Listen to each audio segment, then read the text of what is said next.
اللہ تعالیٰ نے انسان کو بنایا ہے اور انسان بھولتا بار بار ہے اور خطائیں بھی بار بار کرتا ہے۔ خطا کرنے والا اور بھول جانے والا اللہ کی بارگاہ میں ایسا نہیں ہے کہ وہ ہمیشہ کے لیے ناکارہ ہے، بلکہ اللہ تعالیٰ نے اسے زندگی میں بار بار موقع دیے ہیں کہ تو اپنی خطاؤں سے اور اپنی بھول سے پھر سے دوبارہ اپنی اچھی زندگی میں آ جا، اور اسی کو ہم توبہ کہتے ہیں۔ توبہ کا جو آپشن رکھا گیا ہے انسانوں کے لیے، مسلمانوں کے لیے خاص طور پر، بہت ہمت والا ہے، دروازہ ہے، بہت ہمت والا دروازہ ہے۔ اور اسی وجہ سے حدیث پاک میں یہ ہے کہ گناہ کرتا ہے بندہ، پھر توبہ کرتا ہے، پھر گناہ کرتا ہے، پھر توبہ کرتا ہے، یہ کرتا رہتا ہے۔ فرشتے اللہ کی بارگاہ میں عرض کرتے ہیں کہ مولا یہ تو بار بار وہی کرتا ہے، پھر توبہ کرتا ہے۔ اگر ہمارے ساتھ کوئی غلطی ایک بار دو بار کر دے، تیسری بار تو ہم اسے چھوڑیں گے بھی نہیں۔ انسانوں کی طبیعت تو یہی ہے، لیکن بندہ جب بار بار ایک خطا کرتا ہے اور پھر توبہ کرتا ہے، پھر خطا پھر توبہ، تو فرشتے جب اللہ کی بارگاہ میں یہ عرض کرتے ہیں کہ یہ مولا یہ ہر بار یہی کرتا ہے، تو جانتے ہیں پروردگار عالم کیا فرماتا ہے؟ ارشاد فرماتا ہے، اے میرے فرشتوں، میرا بندہ مجھے رحمان سمجھتا ہے اس لیے بار بار توبہ کرتا ہے، مجھے وہ ارحم الراحمین سمجھتا ہے، ورنہ کون بار بار اللہ تبارک و تعالیٰ کی بارگاہ میں دروازہ کھٹکھٹاتا۔ تو رب تبارک و تعالیٰ ارحم الراحمین ہے، یہ تصور ہر مسلمان کے ذہن میں ہے، اس کی وجہ سے وہ کبھی مایوس نہیں ہوتا۔ اور شیطان کا سب سے بڑا حربہ کیا ہے جانتے ہیں آپ؟ سب سے بڑا بہکانے کا اور گمراہ کرنے کا اور ہمیشہ گناہوں میں ملوث رکھنے کا سب سے بڑا آلہ، کہ بندے کو سب سے پہلے نا امید کرتا ہے، اب تیرا کیا ہوگا، تو بہت برباد ہو چکا ہے۔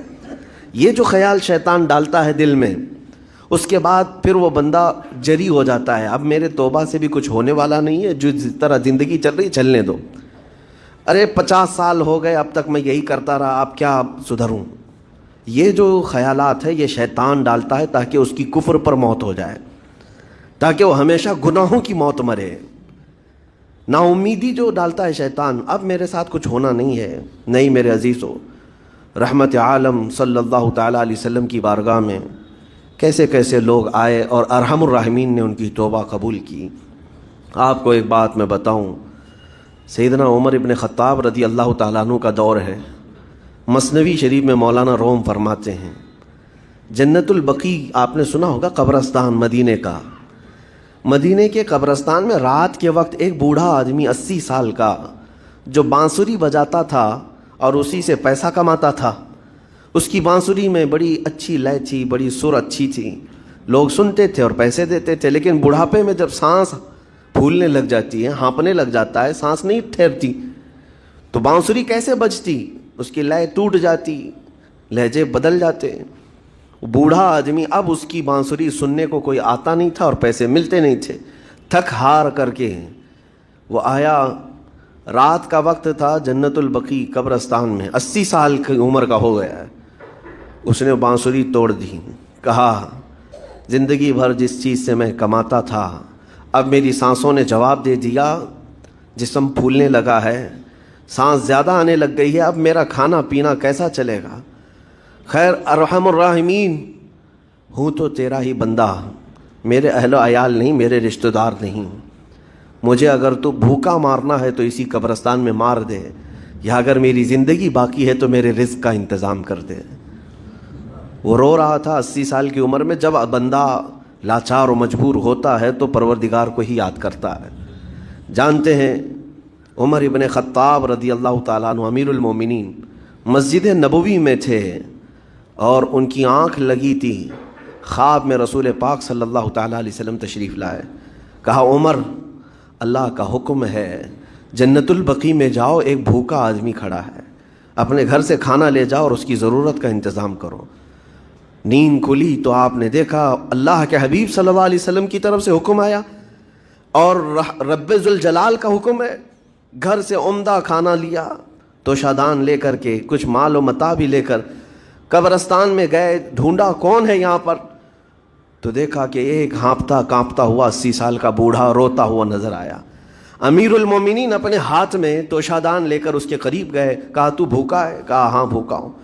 بیٹھ چل میں تجھے کھلاتا ہوں. دسترخوان بچھا کر اسے اپنے ہاتھوں سے کھلایا اور اسے اپنی ضرورت کے مطابق جو ضروریات تھیں اس کی ضرورت کے مطابق وہ ساری چیزیں دی. وہ بوڑھا پوچھتا ہے آپ کون ہیں؟ حضرت عمر فاروق نے کہا میں عمر ابن خطاب ہوں. وہ ڈر گیا. حضرت عمر سے کون نہیں ڈرتا تھا کہ کہیں یہ کھلا پلا کر کے مجھے کوڑے نہ ماریں کہ زندگی بھر بانسری بجانے والا آج پکڑا گیا ہے, ہاں آج مجھے یہ سزا نہ دے دے. وہ کانپنے لگا. کہا کہ آپ یہاں کیسے؟ حضرت امیر المومنین کہتے ہیں میں خود نہیں آیا, مجھے اللہ کے رسول نے بھیجا, اور رب تبارک و تعالیٰ کا حکم آیا تھا کہ تو بھوکا ہے اور تو نے رزق مانگا ہے اور مجھے تیرے رزق دے کر کے بھیجا گیا ہے. وہ چیخ مار کر کے گر پڑا زمین پر اور رونے لگا, اپنے ہاتھ پھیلا کر کہا سچ فرمایا مولا تو ارحم الراحمین ہے. 80 سال تجھ سے دور بھاگتا رہا, ایک بار کیا تجھے میں نے پکارا, تو نے وقت کی امیر المومنین کو کھانا دے کر بھیج دیا. اللہ رب العزت کی بارگاہ میں نا امیدی اور مایوسی جو شیطان لاتا ہے اس سے بندے بھٹک جاتے ہیں, بہک جاتے ہیں, انہیں توبہ کی توفیق بھی نہیں ملتی. اسی لیے میرا مولا فرماتا انا عند ظنی عبدی بی, رب تعالیٰ فرماتا میرا بندہ میرے بارے میں جیسا گمان کرتا ہے میں اس کے ساتھ ویسا سلوک کرتا ہوں. تم کیا گمان کرتے ہو؟ وہ سخت پکڑ کرے گا, ابھی مار ڈالے گا. وہ غفار ہے, قہار ہے, جبار ہے, لیکن ساتھ میں وہ ستار بھی ہے, وہ رحمان بھی ہے, رحیم بھی ہے. اگر رب تبارک و تعالیٰ ہر چیز پر پکڑ کرتا تو ہمارا تو جینا ہی نہیں تھا. یہاں پر اتنے گناہ ہو چکے, اور وہ رب تعالیٰ فرماتا وسعت رحمتی کل شیء, میری رحمت نے ہر چیز کو گھیر رکھا ہے. اللہ رب العزت بندوں کو معاف کرنے کا اظہار زیادہ فرماتا ہے. اور جانتے ہیں آپ گناہ جب عام ہوتے ہیں, میں آپ کو اپنے گھر کی بات بتا دوں, میرے گھر میں آپ 4 دن کے مہمان بن کر کے آئے ہیں, کبھی میری کھڑکی توڑ رہے ہیں, کبھی دروازہ توڑ رہے ہیں, کبھی ہمارے گھر کے برتن پٹک رہے ہیں, کبھی فرشی اکھاڑ رہے ہیں. کب تک برداشت کروں گا؟ آپ کو نکال کر باہر کر دیں گے, مہمان نہیں, یہ بلا ہو گئی, یہ گھر سارا اجاڑ رہا ہے. ایک چیز پر چھوڑ دیا جائے, 2 چیز پر چھوڑ دیا جائے, یہ انسانوں کی فطرت ہے, انسانوں کی فطرت.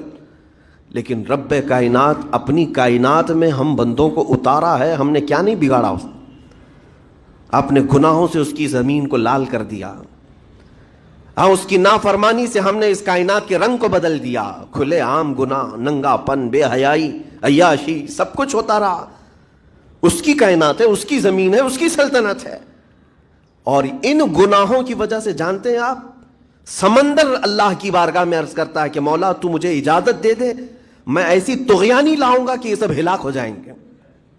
ہوائیں اللہ سے اجازت مانگتی ہیں, تو مجھے شدت دے دے, میں اتنا تیز اڑاؤں گی کہ ان کے پرخچے اڑ جائیں. لیکن جانتے ہو اللہ کی طرف سے جواب کیا آتا ہے؟ سمندر کو بھی رب تعالیٰ فرماتا, ہواؤں کو بھی کہتا ہے رب تعالیٰ رک جاؤ, میں میرے بندوں کے انتظار میں ہوں, میرے بندوں کی توبہ کے انتظار میں ہوں کہ میرے بندے میرے پاس لوٹ آئیں گے. اسی لیے اللہ کے حبیب صلی اللہ تعالیٰ علیہ وسلم ارشاد فرماتے ہیں اللہ تعالیٰ کو سب سے زیادہ خوشی کس بات کی ہوتی ہے جانتے ہیں؟ رب تعالیٰ اپنے بندوں سے کب خوش ہوتا ہے؟ مثال دے کر کے میرے آقا نے فرمایا, مثال دے کر سمجھایا. صحرا میں, ڈیزرٹ میں ریتیلے میدان ہوتے ہیں, اس کا سفر بڑا ڈینجر ہوتا ہے. آج بھی ڈیزرٹ ہیں بہت سارے, سہارا ڈیزرٹ کا نام سنا ہوگا آپ نے. ہم گئے ہیں 200-250 کلومیٹر تک آپ چلتے رہو گاڑی, نہ ایک درخت نظر آتا ہے, نہ پہاڑ نظر آتا ہے, نہ گھر نظر آتا ہے, کچھ بھی نہیں. اس طرف میدان ریت کا اور آسمان لگا ہوا دکھتا ہے, ادھر بھی آسمان, تنہا ہم اکیلے نظر آتے رہتے ہیں. صحرا کا جو سفر ہوتا ہے بہت کٹھن ہوتا ہے. نبی پاک صلی اللہ تعالیٰ علیہ وسلم مثال دیتے ہوئے ارشاد فرماتے ایک بندہ اپنی اونٹنی لے کر, اس پہ ساز و سامان لے کر کھانے پینے کا صحرا کے سفر پر تھا, اور صحرا میں کھانا پانی بہت مقدار میں لی جاتی ہے کیونکہ کچھ ملتا نہیں, اور جلد سے جلد وہاں سے سفر گزار کر کے آنا. ایک بار اگر راستہ بھٹک گیا موت ہو جاتی ہے, وہاں پہ راستہ ملے گا نہیں. جس طرف بھی جاؤ تو لگے گا سیدھا ہی چل رہا ہوں, ڈائریکشن ہی نہیں پتہ ہوتے صحرا میں. حضور پاک صلی اللہ علیہ وسلم فرماتے ہیں ایک بندہ صحرا کے سفر میں اپنی اونٹنی کے ساتھ ساز و سامان لے کر سفر پر تھا. بیچ راستے میں اسے نیند آئی, سویا, سو کر کے اٹھا تو دیکھا اس کی اونٹنی ساز و سامان کے ساتھ غائب ہے. صحرا میں, بیچ صحرا میں. اب جو سواری تھی وہ غائب ہے، کھانا پانی تھا وہ غائب ہے، کچھ نہیں ہے ساتھ میں۔ گھبرا گیا، پریشان ہوا، اپنی اونٹنی کو ڈھونڈتا ڈھونڈتا تھک گیا، کبھی ادھر کبھی ادھر، کبھی ادھر کبھی ادھر، ہر جگہ کہیں کوئی نشان نظر نہ آئے۔ اور جب سواری نہیں ہے تو اب کئی 100 کلومیٹر کا بغیر کھانے پینے کے کیسے سفر کرتا؟ تھک ہار کر کے دوسرا دن ہو کہ تیسرا دن ہو، ایک جگہ وہ بندہ سو گیا، پھر سے سو گیا، اب راستہ بھی نہیں ملتا۔ سویا تو نیند سے اٹھا جب تو دیکھا اس کی اونٹنی بھی موجود ہے، اس کا ساز و سامان بھی ہے۔ یہ مثال ہے، یہ مثال ہے۔ میرے آقا صلی اللہ علیہ وسلم صحابہ سے اب پوچھتے ہیں، اے میرے صحابہ بتاؤ اس بندے کو جو صحرا میں گمشدہ اونٹنی جس کی مل جائے اسے خوشی کتنی ہوگی؟ صحابہ کہتے ہیں یا رسول اللہ اس کی تو جان میں جان آ گئی ہوگی، کیونکہ وہ جانتے تھے صحرا کا سفر کیا ہوتا ہے۔ کہا سب سے زیادہ اسے خوشی ہوگی کہ اس کا کھویا ہوا سامان مل گیا، کھوئی ہوئی سواری مل گئی۔ میرے آقا صلی اللہ علیہ وسلم فرماتے ہیں گمشدہ اونٹنی کے ملنے پر جیسے اس مسافر کو خوشی ہوئی، اس سے کئی زیادہ بڑھ کر کے رب تعالیٰ کو اس وقت خوشی ہوتی ہے جب ایک گنہگار بندہ واپس توبہ کر کے اس کی بارگاہ میں آتا ہے۔ رب تعالیٰ کی بارگاہ میں جب بندہ پلٹ کر کے آتا ہے، رب تعالیٰ فرشتوں پر اس بندے کو دکھا کر رشک کرتا ہے، ارشاد فرماتا ہے میرا بندہ میرے پاس آ گیا، میرا بندہ میرے پاس آ گیا ہے۔ میں نے قرآن پاک کی وہی آیت تلاوت کی ہے جس میں اللہ تعالیٰ فرماتا ہے وَالَّذِينَ إِذَا فَعَلُوا فَاحِشَةً أَوْ ظَلَمُوا أَنفُسَهُمْ ذَكَرُوا اللَّهَ فَاسْتَغْفَرُوا لِذُنُوبِهِمْ۔ یہ چوتھے پارے کی آیت ہے۔ اللہ تعالیٰ فرماتا ہے وہ لوگ جنہوں نے برائی کر لی یا اپنی جان پر ظلم کیا، یعنی گناہ کیا، پھر اللہ کو یاد کر لیا اور توبہ کر لیا، اللہ فرماتا ہے وَمَن يَغْفِرُ الذُّنُوبَ إِلَّا اللَّهُ، تو بتاؤ لوگوں اللہ کے علاوہ کون ہے بخشنے والا؟ لیکن شرط رب تعالیٰ یہ فرماتا وَلَمْ يُصِرُّوا عَلَى مَا فَعَلُوا وَهُمْ يَعْلَمُونَ، لیکن ایک بات ہے کہ وہ جس چیز سے توبہ کر کے آ رہے ہیں اس پر پھر مزید اصرار کر کے جمے نہ رہیں، چھوڑ دیں ایک بار، جان بوجھ کر کے پھر اس چیز پر نہ لگے رہیں۔ یہ آیت کب نازل ہوئی تھی میں آپ کو بتاؤں، دو صحابہ تھے، دونوں گہرے دوست تھے، بہت ہی گہرے دوست، مدینے کے رہنے والے۔ اس میں سے ایک صحابی تجارت کے لیے جا رہے تھے اور ان کے گھر بار میں ان کی بیوی تھی بس اور کچھ نہیں، تو اپنے دوست سے کہا کہ میں جا رہا ہوں، مجھے آنے میں تاخیر ہو سکتی ہے، میرے گھر پر اگر کبھی سودا سلف لانے کی ضرورت پیش آئی تو میری بیوی کو یہ پہنچا دینا ساز و سامان۔ یہ کہہ کر کے وہ تجارت پہ چلے گئے۔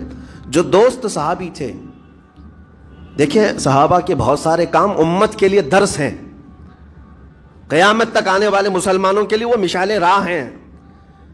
تو وہ جو دوست صحابی تھے سودا سلف لے کر کے گھر جایا کرتے تھے اپنے دوست کی بیوی کو پہنچانے کے لیے۔ ایک دن ایسا ہوا کہ شیطان نے ورغلایا اور سودا سلف سامان لے کر گھر گئے۔ ان کی خاتون باہر آئی دوست کی، انہوں نے اس خاتون کا صرف ہاتھ پکڑ لیا، ہاتھ پکڑ لیا، اور وہ عورت چونکہ مدینے کی رہنے والی صحابیہ ہیں، اپنا ہاتھ تو چھڑا لیا لیکن وہ چیخ مار کر رونے لگی کہ جس پر میرے شوہر نے سب سے زیادہ اعتماد کیا، تم تو جگری دوست بھائی کی طرح تھے، ہاتھ کیسے بڑھا دیا؟ تو اس صحابی کو فوراً احساس ہو گیا کہ میں بہت بڑی خطا کر گیا، میرے بھائی اور میرے دوست کی امانت میں نے خیانت کر دیا، اس نے مجھ پر بھروسہ کیا تھا اور اس کی بیوی کا میں نے ہاتھ پکڑ لیا، بس اتنی سی بات تھی۔ وہ خاتون بھی رونے لگ گئی کہ میرے ساتھ کیا ہوا، یہ صحابی بھی رونے لگ گئے، احساس فوراً ہو گیا کہ میں نے غلط کیا ہے، سودا سلف لانے کے وقت مجھ سے غلطی ہو گئی، خطا ہو گئی۔ اب اس خطا کی وجہ سے وہ کرتے کیا، ان کو تو ڈر یہ تھا کہ میں اپنے دوست کو منہ دکھانے کے بھی قابل نہیں، اور نہ ہی میں یہ چیز کسی کے سامنے ذکر کر سکتا ہوں، کیا کروں؟ تو مدینہ چھوڑ کر کے چلے گئے پہاڑیوں میں، اور بغیر کھانا پانی سب کچھ بھی نہیں تھا، پہاڑیوں کے بیچوں بیچ رہنے لگے، اور صرف روتے تھے اور گر جاتے تھے، اور کمزوری آ گئی جسم میں، اٹھنے پھرنے کی بھی طاقت نہیں تھی۔ اب وہ دوست ان کے صحابی تجارت سے واپس آئے، گھر میں آتے ہی ان کی خاتون نے بتا دیا کیا معاملہ پیش آیا۔ وہ بہت جلال میں آئے اور کہا کہ میرا دل ٹوٹ گیا، آج میری کمر ٹوٹ گئی، جس کے ساتھ ہم نے پوری زندگی بتائی آج اس نے میری عورت کے ساتھ ایسا کیسے کیا؟ بہرحال انسان ہے، خطا ہوتی ہے، انسان ہے، بھولنا اور خطا کرنا اس کی عادت ہے. اب ان کو دل میں تو بہت تکلیف ہوئی، کروں کیا، لیکن وہ صحابی تھے، انہوں نے کہا یہ معاملہ سیدھے حضور پاک کی بارگاہ میں رکھتا ہوں. کہا کہ میں سزا دوں گا یا پھر جو ہے ان کے لیے جو قرار واقعی چیز ہوگی وہ دلا کر رہوں گا. بارگاہ مصطفیٰ صلی اللہ تعالیٰ علیہ وسلم میں تشریف لائے. عرض کیا کہ آقا ایسا ایسا ہو گیا، میرے معتمد ساتھی نے میرے گھر میں ایسا معاملہ کر دیا. نبی پاک صلی اللہ تعالیٰ علیہ وسلم غمگین ہو گئے کہ ان دونوں کے درمیان ایسا کیسے ہو گیا. پھر تھوڑی دیر کے بعد رحمت عالم صلی اللہ علیہ وسلم جو غیب داں نبی ہیں، ہر چیز کو جانتے بلکہ اپنے امتیوں کے احوال سے باخبر رسول ہیں، نبی پاک صلی اللہ تعالیٰ علیہ وسلم اپنے اس غریب صحابی کے حالات معلوم کیے. پتہ چلا کہ وہ تو گھر بھی چھوڑ دیا، مدینے بھی چھوڑ دیا، پہاڑیوں میں جا کر کے پناہ لے کر کے اکیلا تنہا رہ رہا ہے. اللہ کے نبی صلی اللہ تعالیٰ علیہ وسلم اپنے اس غریب امتی صحابی کے حالات معلوم کرنے کے بعد اللہ کریم کی بارگاہ میں عرض کرتے ہیں کہ مولا تو فیصلہ سنا دے. اللہ تعالیٰ نے آیت نازل فرمائی، جو آیت میں نے آج آپ کے سامنے تلاوت کیا. اللہ تعالیٰ فرماتا ہے والذین اذا فعلوا فاحشة او ظلموا انفسهم، جن لوگوں نے گناہ کر لیا یا اپنی جان پر ظلم کیا ہے، پھر ذکروا اللہ فاستغفروا لذنوبہم، اللہ کو پھر جلدی یاد کر لیا اور توبہ کر لیا. رب تعالیٰ فرماتا ومن یغفر الذنوب الا اللہ، محبوب بتاؤ اللہ کے سوا کون ہے گناہوں کی بخشش کرنے والا. اللہ تعالیٰ ان کے گناہوں کو معاف کر دیتا ہے جو فوراً اپنے گناہ کے بعد یاد کر لیتے ہیں کہ مجھ سے خطا ہوئی ہے. رسول کریم صلی اللہ تعالیٰ علیہ وسلم نے اس صحابی کو بتایا تیرے بھائی سے بھول ہوئی، خطا ہوئی، لیکن رحمان نے اس کی بخشش کا مژدہ قرآن میں سنا دیا کہ وہ باز آ گیا اور توبہ کر رہا ہے. لہٰذا تیرے لیے بھی یہ زیب نہیں دیتا کہ تو اب کوئی انتقام لے، تو اپنے دل سے معاف کر. یہ صحابی تھے، اللہ کے نبی صلی اللہ علیہ وسلم کے پروردہ تھے، نفسانیت اور خواہشات کے نہیں. یہ فوراً گئے اور اپنے اس جگری دوست کو، اپنے اس بھائی کو ڈھونڈتے ہوئے پہاڑیوں کے بیچوں بیچ جا کر کے دیکھا. ان کی حالت بہت خستہ تھی، کمزور ہو گئے تھے اور روتے روتے اتنا تھک گئے تھے، نہ کھانا ہے نہ پانی ہے. بس یہ کہ ان سے خطا کیا ہوئی تھی، اپنے دوست کی عورت کا ہاتھ پکڑ لیا تھا. بس میرے عزیزو اس سے بڑا نہیں. ہاتھ پکڑنے پر ان کو اس قدر احساس تھا کہ مدینہ چھوڑ دیے. لوگ یہاں پورے کے پورے گناہ میں ڈوب جاتے ہیں، زنا میں ڈوبتے ہیں، انہیں احساس تک نہیں. یہ صحابی گئے اور جیسے ہی یہ گئے تو وہ ہوش میں آئے اور رونے لگے کہ میرا بھائی آ گیا اور اب شاید یہ انتقام لے گا، بدلہ لے گا، مجھے مار ڈالے گا، کیونکہ میں نے اس کا اعتماد توڑا، اس کا بھروسہ ختم کیا. لیکن یہ صحابی گئے اور ان کا ہاتھ پکڑا اور اپنے سینے سے لگایا. کہا کہ تو بھی ابن آدم ہے، میں بھی ابن آدم ہوں، انسان ہے، خطا ہو گئی، لیکن بشارت ہے تجھے کہ اللہ نے قرآن میں محبوب کی بارگاہ میں آیت اتاری، تیری بخشش کا پروانہ اتار دیا.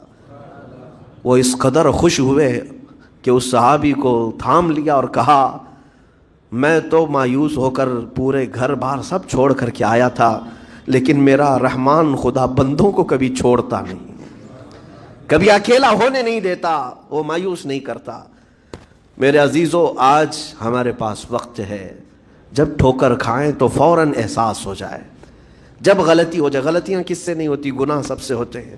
اور اسی لیے میرے آقا صلی اللہ علیہ وسلم ارشاد فرماتے ان بنی آدم خطاؤن وخیر الخطائین التوابون.